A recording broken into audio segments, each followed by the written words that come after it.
A paixão pelo futebol apanhou-o muito novo.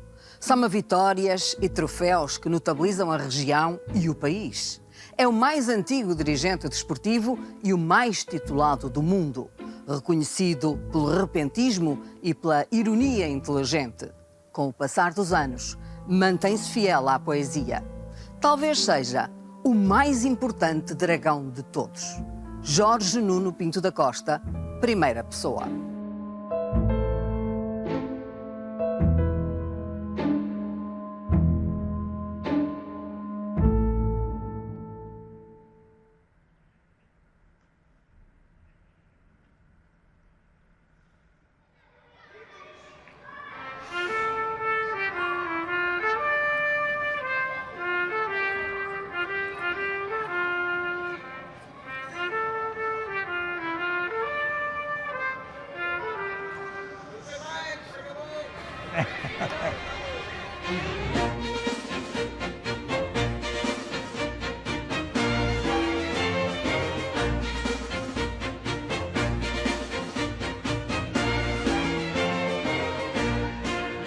Ó meu Porto, onde a eterna mocidade visa a gente que é ser nobre e leal. O pendão leva ao escudo da cidade que na história deu o nome a Portugal.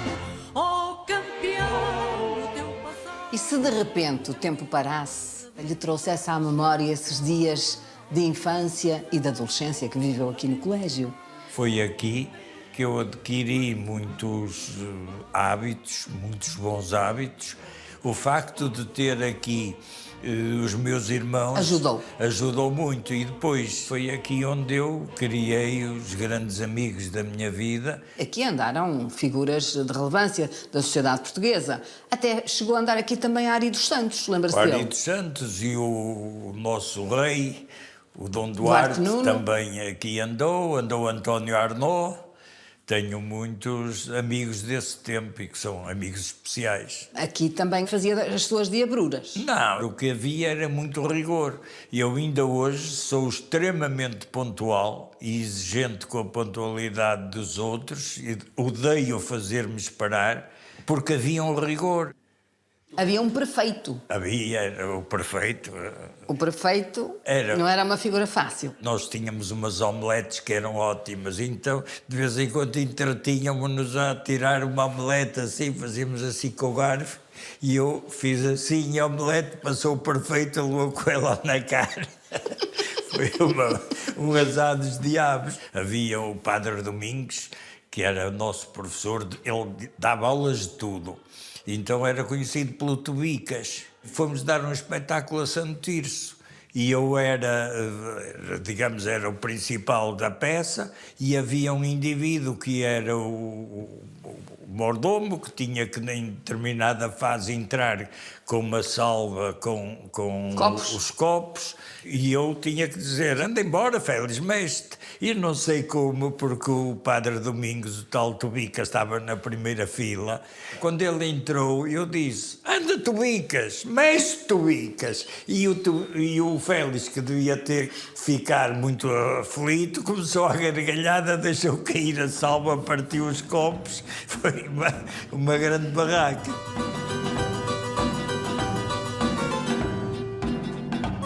Naquela vez que copiou o ponto de matemática... Não fui eu, foram todos. Acabou tudo mal. Tínhamos um colega e ele era um barra. Então, nós conseguíamos tirar de lá o ponto, o exercício, e ele fazia tudo direitinho, que ele tinha sempre 20. Então combinávamos, eu engano-me no primeiro e eu não faço o último que não tive tempo. Só que um dia o Lamas Pacheco enganou-se numa coisa de beabá e nós todos... Copiaram? Nós todos tínhamos copiado, tivemos todos o mesmo erro. Ninguém ia comer isso. Então o que é que combinamos? Nós todos reunimos e dissemos: epá, vamos nos confessar, temos um pecado, copiamos o ponto de matemática. Então chegávamos lá e acabamos a dizer: e copiei o ponto de matemática. Ele dizia: está bem, claro. Todos, ficou em segredo de confissão. Quando ele foi corrigir o ponto, passou por aquilo como se nada fosse. Mas não tinha medo dos padres. Nem das freiras. Não tinha, mas havia respeito. Era bom aluno ou era um aluno médio? Como é que Era médio. Tenho lá muitas medalhas, mas era desporto, havia desporto, ganhava a português e a religião. Era conhecido por essa característica, ter uma memória imensa. Quando tínhamos que estudar, estávamos lá e eu normalmente, em vez de estudar, estava a ler poesia ou a decorar poesias e tudo. Tinha uma memória fantástica.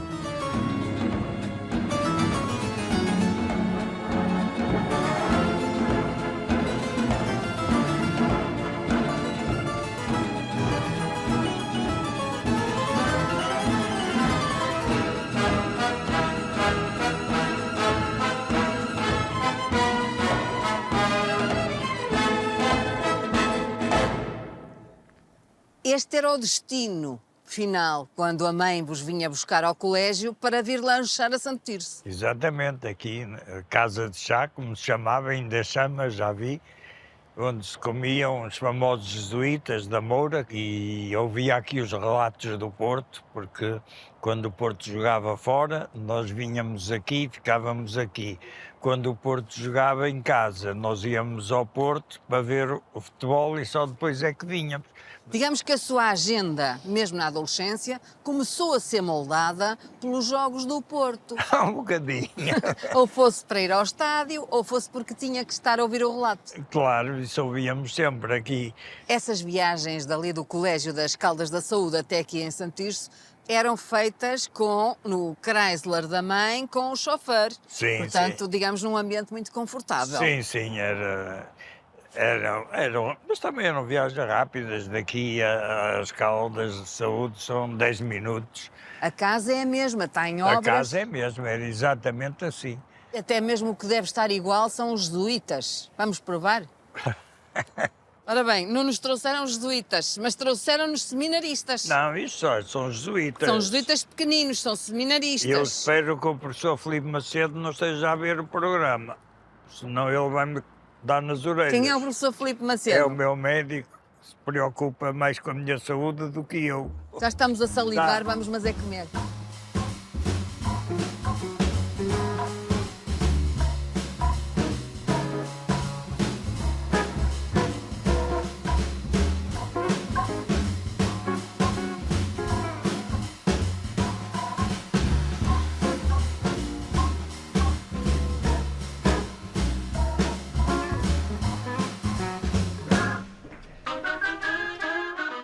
Vou recordar aquele momento quando chega à liderança do Futebol Clube do Porto.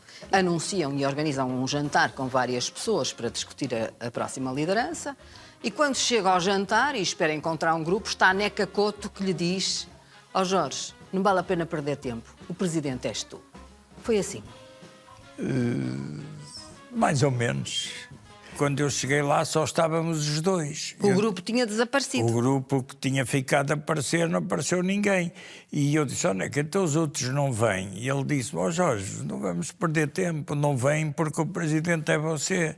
E eu disse, eu não, eu sou o diretor de futebol. Ele disse, não, desde o princípio vocês é que é o presidente. E eu, na altura, fiquei muito chocado, até lhe disse, olha, não é esse o meu compromisso, não vou. Fizemos reuniões, chegaram à conclusão que depois de tudo o que tínhamos feito, que era uma vergonha não avançar, e eu...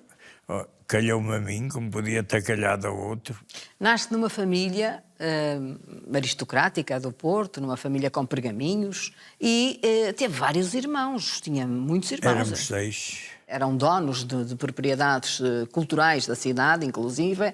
Também teve alguns momentos difíceis, porque os seus pais separaram-se, o que não era comum à época. Sim, não era comum, mas foi uma separação amigável. Vivíamos com a mãe, mas sempre tivemos contacto e convivíamos com o pai, portanto, não sentimos muito esse facto. Eu sei que o presépio da sua avó tinha um menino Jesus que o personificava a si. Era o seu rosto de bebê, feito por um grande escultor, Tadim. Tadinho, sim, sim. A importância que teve e tem, porque as memórias das pessoas que nos são queridas nunca morrem, demonstra o que a minha avó gostava de mim. Gostava tanto de mim que até pensava que para ser um menino Jesus tinha que ter a minha cara, como tinha, realmente era igualzinho ao que eu era. A mãe e a família da mãe eram os donos, o seu bisavô Honório de Lima, eram os donos do Teatro São João, aqui no Porto, como também o seu avô foi um dos fundadores do Orfeão Portuense, era possuidor de uma grande coleção de pintura, inclusive creio de Silva Porto, pintura essa que hoje está, essa coleção pertence hoje ao Museu Soares dos Reis. Isso moldou de uma forma diferente do que a maioria das pessoas que não crescia num meio tão... Sim, é natural. Nós morávamos em Cedo Feita e havia o Salão Silva Porto que fazia exposições de arte, de pintura, e nós íamos sempre ver, e isso influenciou de facto a minha maneira de ser pela vida fora. Aprendeu com a sua mãe a ser um indefetível do Porto e da cidade. Sim, a minha mãe e a minha avó eram todos 100% do Porto e da cidade do Porto. Era para eles realmente a cidade melhor do mundo. Isso veio-se a repercutir quando tiveram que vender o Teatro de São João e a sua mãe não queria vendê-lo. A minha mãe não queria porque era vender ao Estado e o Estado era Lisboa e entendia que devia ser para a cidade do Porto. E dizia, oh mãe, mas isto não vai ser da cidade, ninguém vai levar o teatro embora. Ah, mas depois quem vai mandar não são os daqui, a Câmara que devia comprar, mas a Câmara não quis, optou pelo Rivoli, e então ela lá decidiu e aceitou vender ao Estado. Eu creio que aos 8 anos começou a ir ver futebol aos estádios pela mão do seu tio na altura, Armando Lima, ao estádio do Freião. Em Campo do Freião, em Famalicão. Não havia estádio, claro, era só um campo. Era um campo horrível, que tinham que pôr uns taipais para não se ver os jogos da estrada. E o meu tio, que era um grande portista, tinha uma quinta em Famalicão, em Santiago de Antas, e ia sempre ver o Famalicão. Então, ia ver o Famalicão com ele. E é aí que a sua avó, vendo como ia todos os fins de semana ouvir, ou fosse ouvir os relatos de futebol, ou fosse mesmo aos campos pelados da altura, que era onde se jogava, lembra-se de o fazer sócio? Lembro, foi a minha prenda de anos quando fiz 16 anos. O cartão de sócio do Porto, e vou-lhe dizer, foi das prendas em toda a minha vida que eu recebi no meu aniversário que mais gosto me deu. Era o sócio 26.636. E eu, quando vi aquele cartão, se me tivesse dado um saco com barras de ouro, não tinha ficado mais contente. E procurava seguir os passos de um dos treinadores mais emblemáticos, que foi o Strick, e que penso que está no seu coração. Está, o Strick... Eu adorava, entre comas, o Strick. O que é que tinha o Strick que não tinham outros treinadores? Porque o Strick galvanizou. E quando ele veio, eu e toda a gente o viu como Salvador. E ele chegou aqui, logo disciplinarmente pôs tudo na ordem. E ele revolucionou, de facto, o futebol do clube. E ele foi campeão, ganhou a taça, fez a dita dobradinha. O clube apareceu com uma pujança que entusiasmou toda a gente. E depois, sabendo que o Strick tomava o pequeno almoço no Café Brasileira, ia ter com Não, ele... era à tarde. Era à tarde, era o café. O Strick ia tomar o café e ficava lá, mas não deixava ninguém sentar-se na mesa. Éramos 3 portistas... Estava a fazer o 6º e 7º ano. 6º e 7º ano, ferrenhos, e íamos lá para ver o Strick. E um dia estávamos, e ele viu que nós estávamos, e ele disse, podem sentar. E nós sentamos e começamos a conversar, e no dia seguinte vamos lá ver se ele nos manda sentar. E ele mandou sentar e criamos ali uma amizade. E falávamos de futebol com eles. Portanto, já dava palpites sobre o jogo. Não dava, ouvia. E um dia lembrei-me e disse assim, o meu sonho era trazer o Strick ao Estádio das Antas. E isso aconteceu em 87, vai homenagear o Strick. Aconteceu. E em 87 eu falei-lhe, eu disse, mister, lembra-se daquele? Sim, muito bem, você agora é presidente, diz-me ele. Eu disse, olha, era isso mesmo que eu lhe ia dizer, eu queria muito que você viesse cá. Um jogo para ser homenageado que você merece. Foi das maiores ovações que eu ouvi no Estádio das Antas, quando ele foi ao meio do terreno e chorou no meio do relvado, comovido. Creio que ele agradeceu dirigindo-se a si como presidente Jorge Nuno Pinto da Costa. E o Jorge Nuno Pinto da Costa disse-lhe, chame-me só Jorge. E ele respondeu, já posso morrer feliz, Jorge. Foi, exatamente, está bem informado.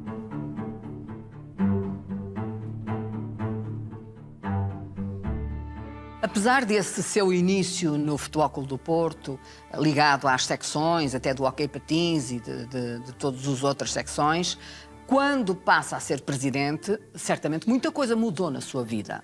Olha, até mudei de nome. Tive que encarar de frente os problemas. Se eu não tivesse essa mentalidade, já não era presidente do Futebol Clube do Porto há muito tempo. Porque se eu for para uma batalha e propuser vamos fazer isto, e a pessoa com quem eu estou a falar, que está ao meu lado, não acreditar que eu sou capaz, não é possível. Tem que as pessoas acreditarem, vamos fazer isto e que vamos fazer.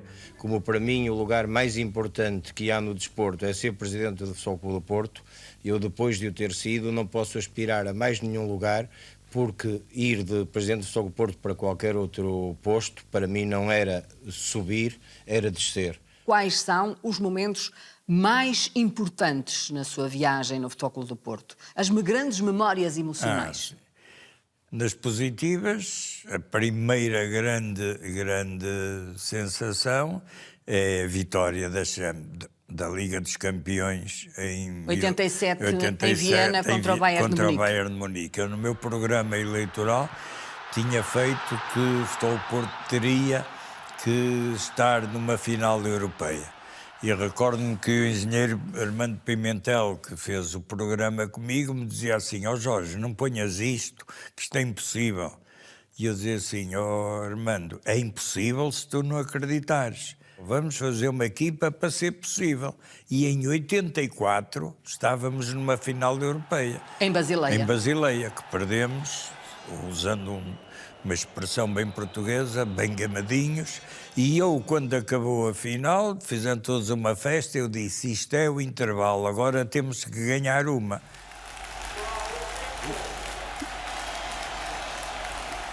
E depois há momentos inesquecíveis. A inauguração do Estádio Dragão foi um momento fantástico pela forma como foi conduzido o processo anti-estádio.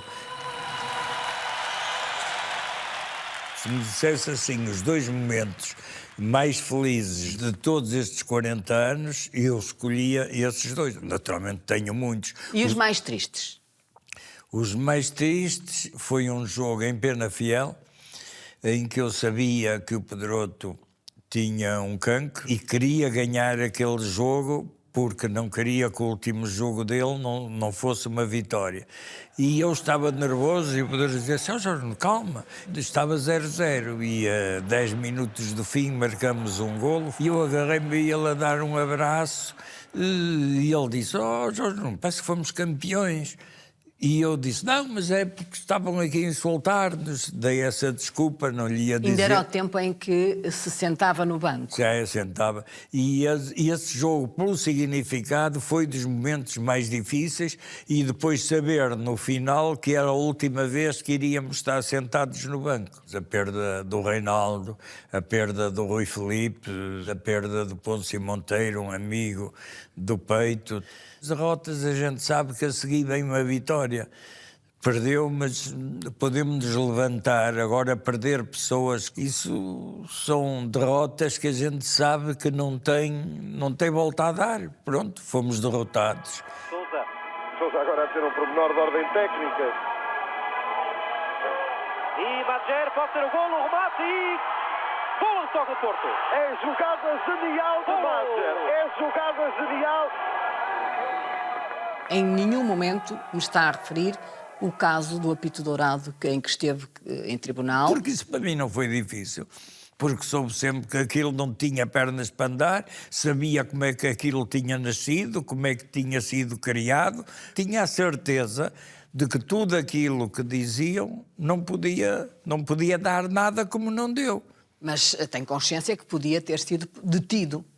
Isso para ser detido basta eles quererem. Agora, que eu tinha a certeza que não podia haver nenhuma razão porque aquilo foi tudo montado, isso eu não tinha dúvida. Nessa altura, ou a posteriori, depois de ter sido absolvido, prometeu que escreveria, se não um livro, pelo menos algum texto sobre tudo o que se tinha passado e sobre o processo. Já o fez? Estou a fazer, já tenho feito, mas só vou publicá-lo depois de deixar de ser Futebol Clube Porto, seja daqui a um mês, 1 ano, 10 anos, 100 anos, mas vou deixá-lo feito. Porque é que está a deixar essa publicação para tão tarde?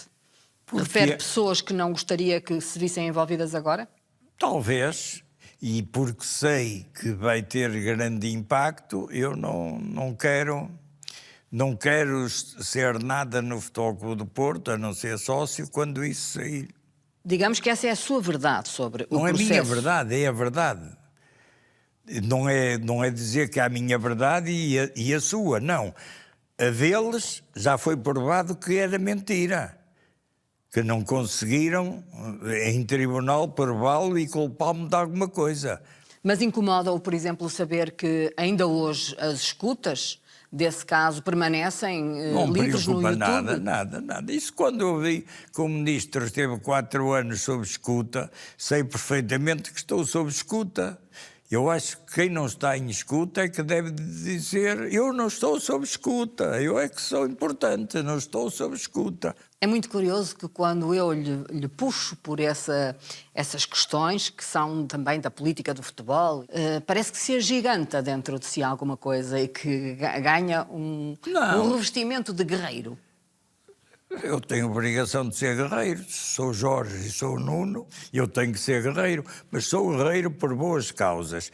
E quando sou atacado por alguma coisa que tenho razão, sou o primeiro a reconhecê-lo.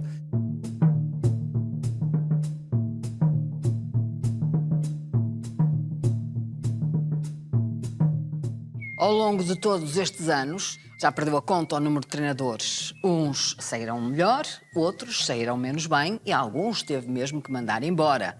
As tais chicotadas psicológicas. Se eu lhe perguntar quais são aqueles que foram mais importantes ao longo da sua carreira profissional, qual é esse grupo? Ao longo da minha carreira foram todos importantes. Há um que, obviamente, vai ficar sempre, que é o Sérgio Conceição. Foi uma opção minha, contra a vontade de muita gente. Eu tinha a certeza que ele ia triunfar. Portanto, o Sérgio Conceição, para além de treinador, para toda a vida, vai ficar como um amigo, quase como um... Reinaldo Teles dizia que ele era o seu afilhado. Mas eu acho que ele, para mim, é mais do que um afilhado. O Sérgio vejo quase, não vou dizer como um filho, porque isso seria ofensivo até para o pai, que ele adora, mas digamos como um membro da minha família, como um irmão mais novo, compreende? Portanto, mas como treinador também ficará. Agora, em termos de treinador-pessoa, em conjunto, o Bobby Robson e o Mourinho foram as pessoas que me marcaram. So Football Club de Porto must vai to Benfica with confidence, mais luta, and vamos ganhar. Como é que é hoje a sua relação com o Mourinho? Ótima.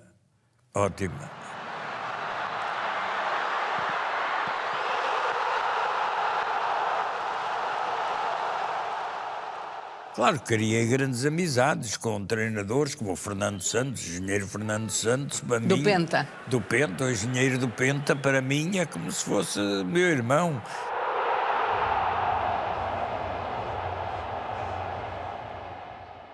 Nos primeiros anos em que foi presidente, o contacto e a relação com os jogadores era talvez mais de proximidade daquilo que é hoje. Eu estou a lembrar-me com jogadores como Paulo Futre, com quem se relacionou, e outros. Mudou muito essa possibilidade de estar próximo do jogador?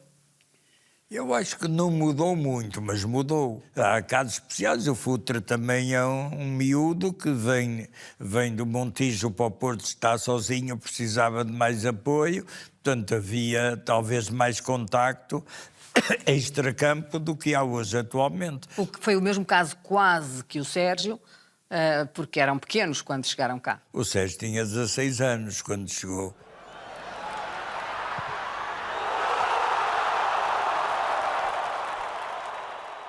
Ao longo de todos estes anos, como é que foi a sua relação com a comunicação social?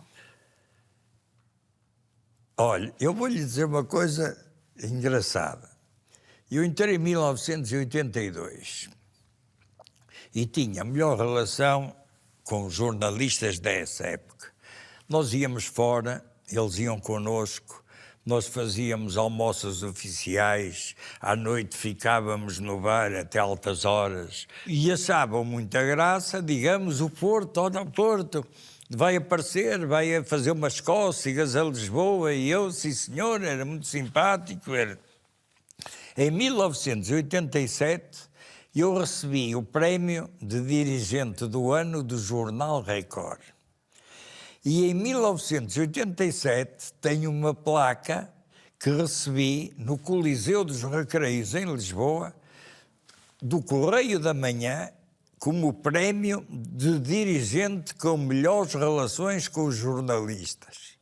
Veja lá, está a fazer um esforço para não se rir. Não, estou a pensar que é o ano da vitória dos campeões europeus em Viena. Mas não era pela vitória, era de melhor relações com os jornalistas. Entretanto, o Correio da Manhã foi vendido e neste momento eles só não dão a minha notícia de que morri porque não podem, porque vontade não lhes faltam. Portanto, eu sou o mesmo, não mudei. Eles é que mudaram, porque viram que o Futebol Clube do Porto já não era aquele clube simpático, convivia com os jornalistas, faziam almoços, tudo, mas passou a ganhar. E a partir daí tornaram-se inimigos, o que eu compreendo. É só porque passou a ganhar? É só porque passei a ganhar. Ou será que o Futebol Clube do Porto também, para se defender, utilizou outros instrumentos e outras ferramentas? É só porque o Futebol do Porto está a ganhar. O seu repentismo. O senhor nasceu no dia dos Santos Inocentes. Nasci. Considera-se um santinho?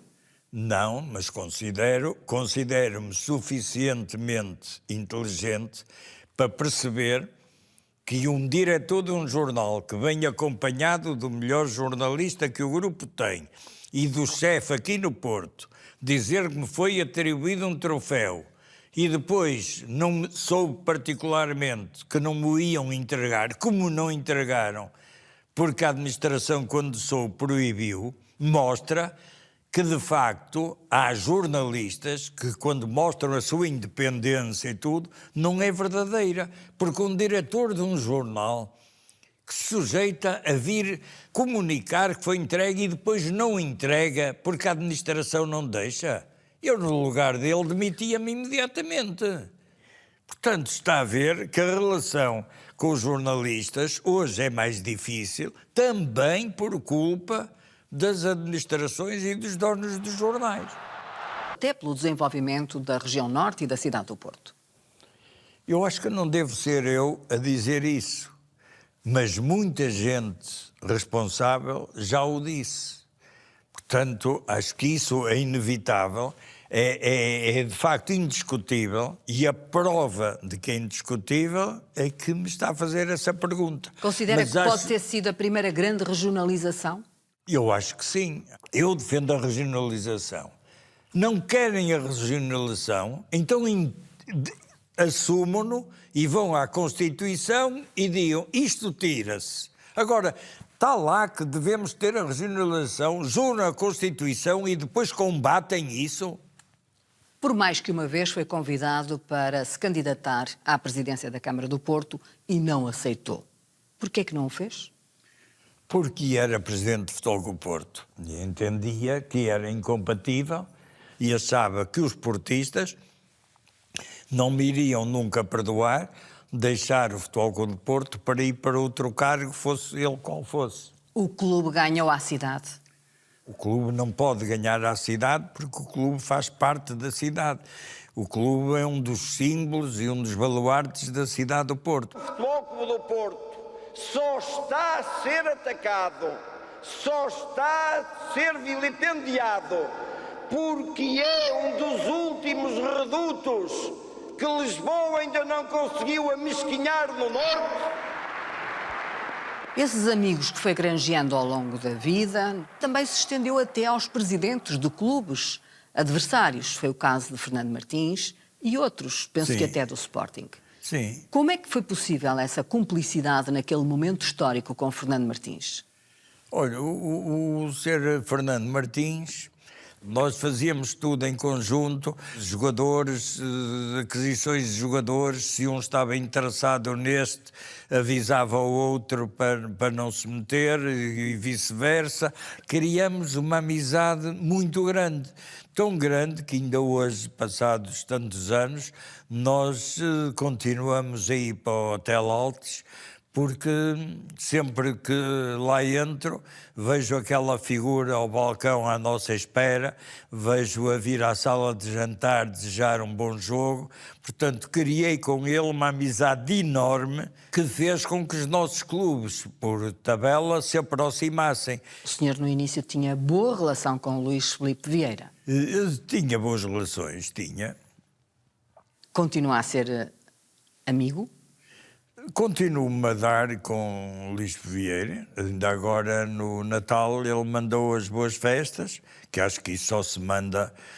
Eu, pelo menos, só mando aos amigos. Retribuiu? Retribuí. Falou com ele durante aqueles acontecimentos difíceis do Benfica, da saída dele? Na altura não falei porque era proibido, mas mais tarde falei. E que lhe disse? Disse que tinha que aguentar para ter paciência e que, se estivesse inocente, que não tivesse preocupação. Até lhe falei no apito dourado. Se você tem a consciência tranquila, como eu espero, não tem nada que ter problemas. Agora, se você, disse-lhe mesmo, se você meteu o pé na argola, olhe, aguente. Com Rui Costa, que foi um jogador brilhante, inclusive é também na Seleção Nacional e além fronteiras, não é possível reatar esse espírito? Não faço ideia. Conhecemos-nos há muito, tínhamos até uma certa amizade. Agora ele, obviamente, por estratégia, percebeu que uma vez veio aqui jogar já como presidente ao Estádio Dragão e cumprimentámos-nos já dentro do camarote e uma televisão apanhou. E ele foi criticadíssimo por ter cumprimentado. Eu, para mim, se me criticarem por cumprimentar alguém de quem eu seja amigo ou tenha apreço, se me criticarem, na vez seguinte, em vez de cumprimentar, dou-lhe um abraço. Acha que há dirigentes ou há pessoas que não querem ser conotadas consigo e com a sua amizade? Acho. Isso faz-o pensar, fazer alguma autocrítica? Não, não faz. Faz-me pensar é na personalidade das pessoas que agem assim.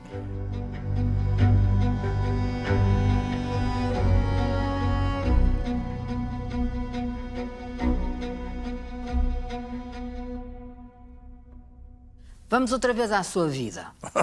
É verdade que o futebol preencheu os seus dias, largos dias, tem 100 anos. É a biografia escrita pelo seu punho e que está publicada.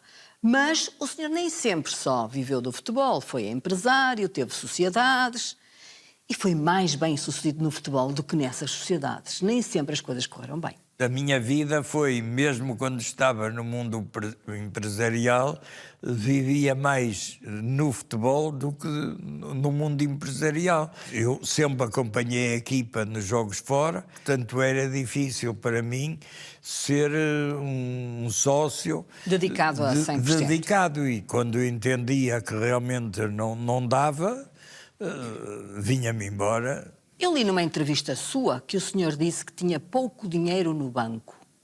Mas também não preciso de mais para fazer a minha vida. Significa que fez sempre investimentos, mas ao mesmo tempo que gastou muito? Gastei bastante. Mas não vai perguntar em quê. Mas Podemos imaginar. Quando eu tenho poupanças, eu invisto no Futebol Clube do Porto. O Porto foi um bom investimento para a sua vida? Financeira, económica, de realização pessoal? Económica não foi, porque eu tinha projetos que me tinham sido propostos em que iria ganhar muito dinheiro. Mas diz-se que no futebol se ganha muito dinheiro. Sim, mas não são os dirigentes. Não há comissões? Mas não é para os dirigentes, comissões é para os empresários. Os animais de estimação foram sempre uma grande debilidade sua. Teve animais com diferentes nomes, de estádio, Dragão, mas também de jogadores de futebol. O estádio é que teve o nome de Dragão, que o Dragão já era vivo quando o estádio teve o nome de Dragão. Primeiro está o estádio, depois está o cão Dragão e depois é que está o museu. Primeiro está o Dragão, o símbolo Dragão, o que significa que eu tenho muita honra em dizer que fui eu o criador disso. Porque quando eu era diretor de futebol, uma vez falei no Dragão, numa entrevista na RTP, e quando cheguei à reunião de direção, me disseram: Jorge, não fale em Dragão, isso é muito agressivo. E eu disse: pronto, vocês não querem que eu fale, não falo. Mal fui presidente do Porto, no meu programa estava a criar a revista dos Dragões. Espera aí, isso pode ser entendido como uma nota de que a sua estratégia trazia uma agressividade maior. É evidente, mas alguma vez, numa guerra em que temos os clubes uns contra os outros, em que temos a maioria dos jornais contra nós, como ainda referi há bocado, não é uma guerra, é uma guerra. Mas não tem que ser uma guerra. Com Fernando Martins não era uma guerra. Não deve ser, mas é. O Porto não ganhava nada. O Porto não tinha nenhuma representação nos órgãos do futebol. Havia um conluio, uma combinação, em que o presidente da federação era rotativo. Uma vez era do Benfica, do Sporting ou do Belenenses. Não podiam ser fora destes três clubes. Mas alguma vez isso se conseguia mudar na paz. Olha, vocês estão de acordo que a gente ponha também o Porto aí como possível candidato? Não estão? Pode, se não estão, olha, vamos embora, vamos apanhar o comboio. Não, é evidente que isso foi feito à custa de guerra, de lutas. E por isso, eu acho que uma mobilização das tropas, não se diz: olha, nós agora vamos deixar ser Futebol Porto, vamos ser os passarinhos da Ribeira. Com todo o respeito, como uma associação, que eu até já lá estive, e as pessoas fazem o que a Fátima está a fazer, rir-se. Agora, ser Dragões... Sorriu-me. Sorriu-me. Sorriu-se, pronto, sorriu-se, porque não se quer rir. Sorriu-se. Agora, os Dragões, eu acho que têm força. Somos os Dragões. Quando a gente diz somos os Dragões, não é, quer dizer, somos os anjinhos, somos os gajos que vocês põem a mão no cachaço, vocês podem nos tentar lixar. Mas atenção, nós somos Dragões. Sabe que a Taça de Portugal tinha que ser obrigatoriamente em Lisboa, e um dia a Federação, no tempo de Silva Rezende, marcou-a para as Antas, para descentralizar. Veja lá, já nos enganavam com a descentralização desde esse tempo. E depois deu Porto-Benfica. E a Federação, à última da hora, disse: não, tem que ser em Lisboa. O Estádio Nacional era muito mais helénico. Sabe o que eu respondi? Então vamos jogar a Atenas. Pronto, se é assim, ou é nas Antas ou em Atenas. Mais helénico que o Estádio de Atenas não há. E fui a uma Assembleia Geral e disse: fizeram isto assim, se for em Lisboa, não vamos. Os sócios apoiaram, ameaçaram-nos que desciam divisão, descemos divisão, mas não vamos. O mundo inteiro vai ficar a saber que nós tínhamos que ir para Lisboa porque o estádio é mais helénico e porque o Benfica estava na final. E como é que resultou essa final no estádio helénico das Antas? Não foi... foi nas Antas. Por acaso até perdemos, mas isso até era secundário. O que estava em causa era a nossa honra. E agora, se fossem os passarinhos a reclamar isso, não nos ouviam. Agora, os Dragões, tanto nos ouviram que o jogo foi nas Antas. Ainda não havia Dragão.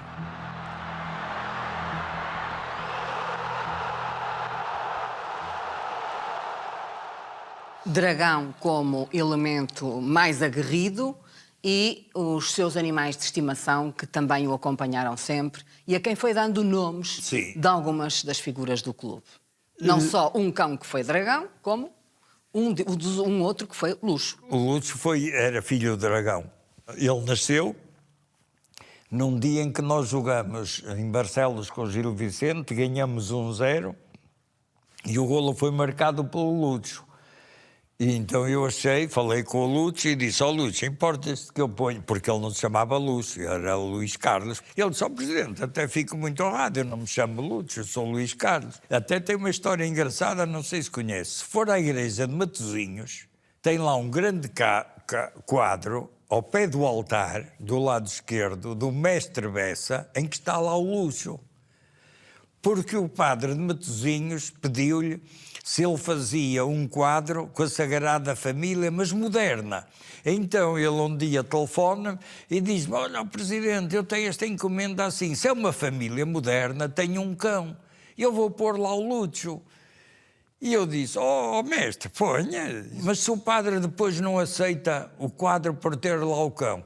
E eu disse: não aceitar, eu fico-lhe com o quadro. Foi lá o bispo e perguntou: mestre, olha, está aqui um cão? E ele disse: este cão é o Lúcio, o cão do Presidente. Então deixe estar, que até valoriza o quadro. E eu fiquei sem o quadro do Lúcio. Há duas figuras da sociedade portuguesa que o senhor sempre demonstrou um grande respeito e uma profunda amizade. O grande respeito e a minha referência em termos de igreja é o Dom António Francisco.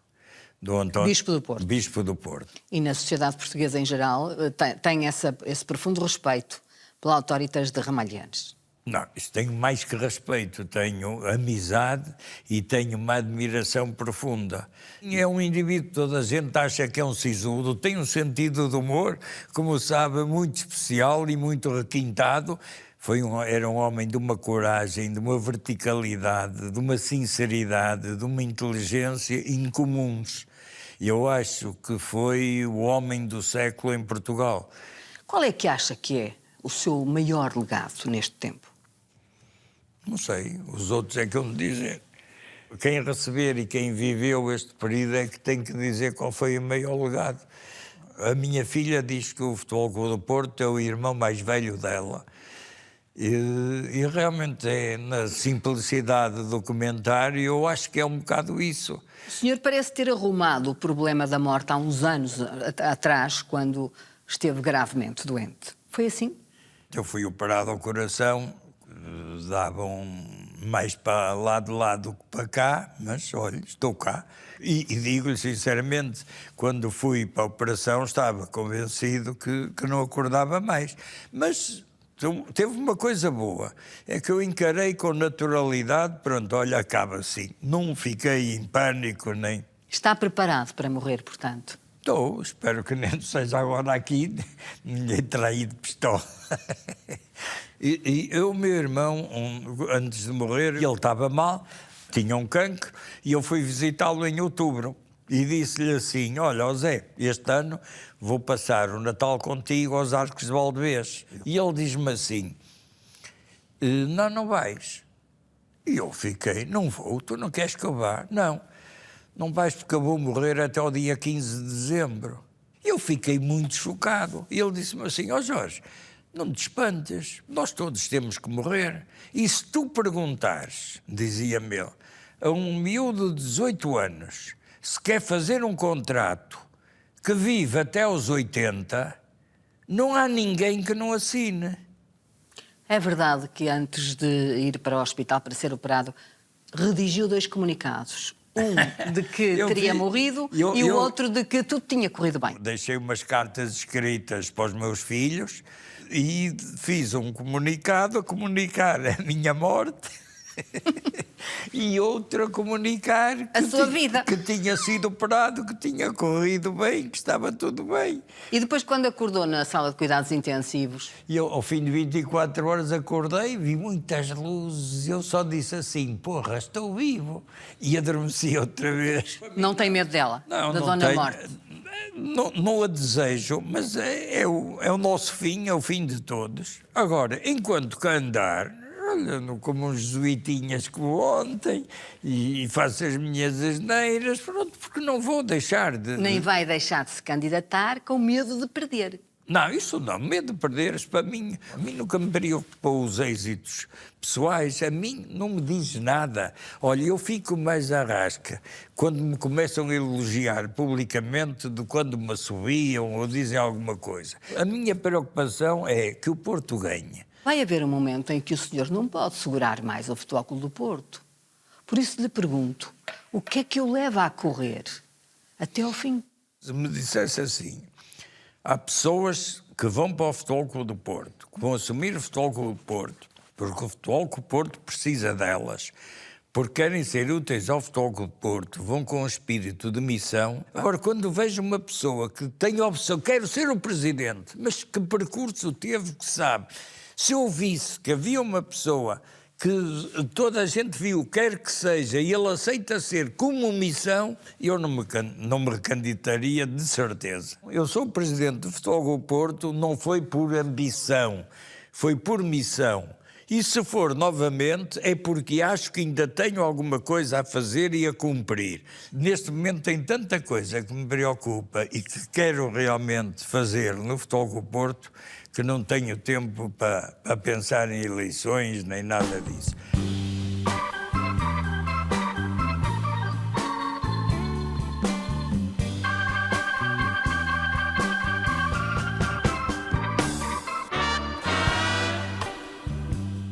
O que é que quer levar nesse momento consigo para a grande viagem?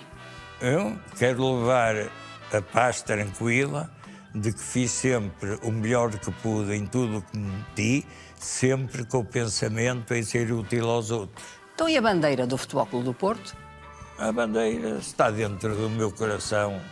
Isso já não é comigo, se quiserem, desde que não ponham as dos outros, podem pôr o que quiserem.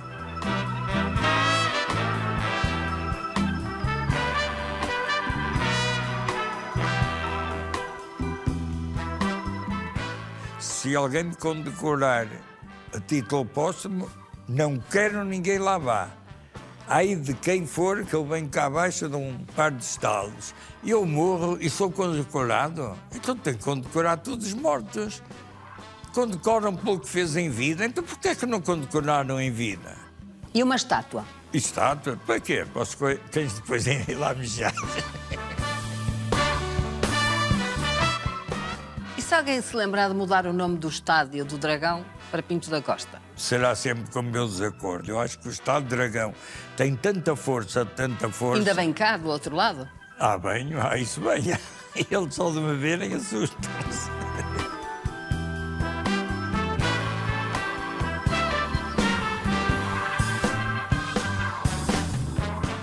O meu apetite por ganhar cada vez é maior.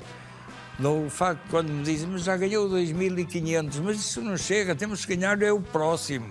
Não me sinto presidente porque ganhei isto, porque fiz um estádio, porque fiz um museu. Não, a mim interessa-me, como presidente e como pessoa e como sócio do Porto, é o futuro. E os projetos que eu tenho para o futuro é que eu gostava de os poder realizar, pelo menos iniciar. Que espaço é que fica para a poesia depois deste tempo todo que dedica ao Porto? Fica pouco. Gosto muito de decorar poesia. Por exemplo, O Menino da Sua Mãe, do Fernando Pessoa. Diga-nos lá só a primeira estrofe para acabarmos. Do plaino abandonado, que a morna brisa aquece, de balas despassado, duas de lado a lado, jaz morto e arrefece. Raia-lhe a farda o sangue, de braços estendidos, alvo, louro e zangue, fita com olhar langue e cego os céus perdidos. Tão jovem, que jovem era, agora que idade tem? Filho único, a mãe lhe dera um nome e o mantivera, o menino da sua mãe.